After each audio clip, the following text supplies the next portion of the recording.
አንዱ የመኪና የኤሌክትሪክ ክፍል ሲበላሽ ለምን ሁሉም የኤሌክትሪክ ሲስተም አይቋረጥም? መልሱ የመኪና የኤሌክትሪክ ሲስተም አሰራር ላይ ነው። ክፍል 1 ላይ 3 ወሳኝ ቃላትን አይተናል። በዚህ ክፍል ኤሌክትሪክ የሚሄድባቸውን ሁለት መንገዶችን ወይም ሁለት ሰርኪቶችን እንመለከታለን። የመጀመሪያው ተከታታይ ዑደት ወይም ደግሞ ሲሪየስ ሰርኪት ነው። ይህ አንድ መስመር ብቻ ያለው መንገድ ነው። የኤሌክትሪክ ኃይል ለመፍሰስ አንድ አማራጭ ብቻ ነው ያለው። ለምሳሌ አንዱ መብራት ቢቃጠል የኤሌክትሪክ መስመሩ ይዘጋል፣ ሁሉም የኤሌክትሪክ ኃይል ይቆማል። ይህ ሲስተም በብዛት መኪና ውስጥ አናገኘውም።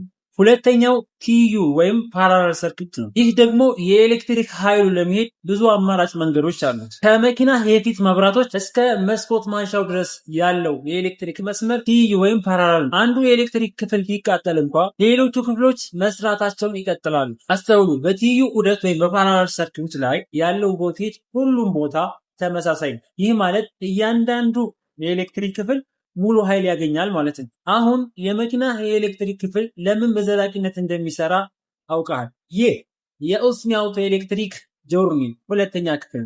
ቀጣይ ክፍሎችን ለመማር ፎሎ በማድረግ ቤተሰብ ይሁኑ።